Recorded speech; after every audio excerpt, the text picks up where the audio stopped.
Welcome students. So இந்த வீடியோவில் என்ன பார்க்க போகிறோம் அப்படின்னா 8ஆம் வகுப்பு கணிதமில் இயல் 2 அளவைகளில் பயிற்சி 2.1 இருக்கக்கூடிய கணக்குகள் தான் பார்க்க போகிறோம். வாங்க பார்க்கலாம். 10வது கேள்வி, மையக்கோணம் 45 டிகிரி மற்றும் ஆரம் 56 சென்டிமீட்டர். ஸோ மையக்கோணம் அப்படின்னா தீட்டாவோட மதிப்பு 45 டிகிரிங்களா, ஆரமோட மதிப்பு 56 சென்டிமீட்டர் எனில் உடைய 8 சம அளவுள்ள, அப்போ என்னோட மதிப்பு எவ்வளோ 8ங்களா, 8 சம அளவுள்ள வட்டக்கோண வடிவ கிரானைட். ஸோ வட்டக்கோண வடிவத்தில் ஒரு கிரானைட் கல் இருக்குது. இது எத்தனை சம அளவாக பிரிக்கிறாங்களா, 8 சம அளவாக பிரிச்சுட்டாங்க. ஓகேங்களா, இப்படி என்ன பண்ணியிருக்காங்க, பிரிச்சுருக்காங்க, 8 சம அளவாக பிரிச்சுட்டாங்க. ஸோ கற்களை கொண்டு படத்தில் காட்டியுள்ளது. இது ஒரு கற்கள், இது ஒரு கற்கள். இந்த மாதிரி 8 கல்லை ஒட்டுக்காக வச்சு நம்ம பேஸ்ட் பண்ணோம் அப்படின்னா, தரையில் இது பண்ணோம் அப்படின்னா நமக்கு என்ன ஆகுது, ஒரு பகுதி உருவாகுது. ஸோ கற்களை கொண்டு படத்தில் காட்டியுள்ளவாறு வட்டத்தை உருவாக்குகின்றன. ஸோ 8 கல்லை பதிச்சோம் அப்படின்னா என்ன ஆகுது, நமக்கு ஒரு வட்டம் உருவாகுது எனில் அவை ஒவ்வொன்றின் பரப்பளவை காண்க. அப்போ மொத்தம் எத்தனை 8 பகுதி இருக்கு இல்லைங்களா, அப்போ ஒவ்வொன்றோட எல்லாமே எப்படி சமமாக பிரிச்சுட்டாங்களா, அப்போ ஒவ்வொன்றோட பரப்பளவு என்ன அப்படின்னு கேட்குறாங்க. நமக்கு ஃபார்முலா இருக்குது. என்ன ஃபார்முலா அப்படின்னா, இங்கே என்னோட மதிப்பு இருக்குது, ஆரோட மதிப்பு இருக்குது, அடுத்து நான் தீட்டாவோட மதிப்பு இருக்குங்களா, நமக்கு தெரியும்.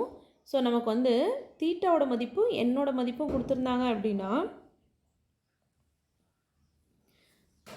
தீட்டாவோட மதிப்பு கொடுத்துருக்காங்க, என்னோட மதிப்பு கொடுத்துருக்காங்க. அப்போ 2 ஃபார்முலா இருக்குங்களா, தீட்டாவோட மதிப்பு யூஸ் பண்ணி தான் கண்டுபிடிப்போம். Theta divided by 360 into πr ஸ்கொயரும் பயன்படுத்தலாம். என்னோட மதிப்பு கொடுத்துருந்தாங்க அப்படின்னா 1/n இன்ட்டு πr ஸ்கொயரும் பயன்படுத்தலாங்களா. நான் ஈஸியாக என்ன பண்ணிக்கிறேன் அப்படின்னா 1/n இன்ட்டு πr ஸ்கொயர் சதுர அலகுகள், இந்த ஃபார்முலாவை நம்ம பயன்படுத்தலாம் இல்லையா. என்னோட மதிப்பு இருக்குது, தீட்டாவோட மதிப்பு, ரெண்டில் எந்த ஃபார்முலா வேணாலும் பயன்படுத்தலாம். அப்போ நம்ம இதை எடுத்துக்கிறோம். அப்போ 1/8 இன்ட்டு பையோட மதிப்பு 22/7 பயன்படுத்த சொல்லியிருக்காங்க. ஆர் ஸ்கொயர், ஆரோட மதிப்பு என்ன 56 இன்ட்டு 56 அப்படின்னு கிடைக்குங்களா.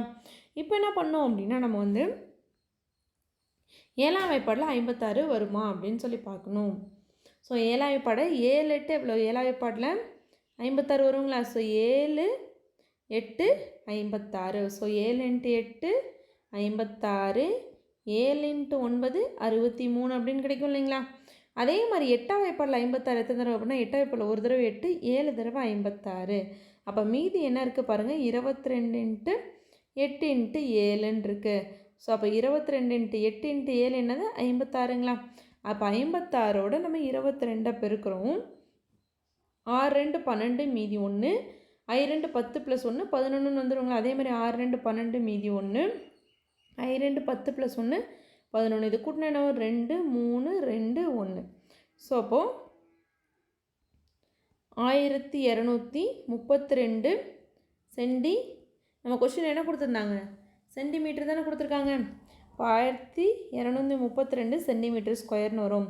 அப்போ வட்டக்கோணத்தின் பரப்பளவு, அப்போ ஒவ்வொரு வட்டக்கோணத்தோட பரப்பளவு எவ்வளோ 1232 சென்டிமீட்டர் ஸ்கொயர் தான் ஆன்சர்.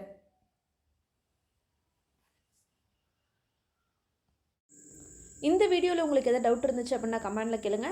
தேங்க்ஸ் ஃபார் வாட்சிங்.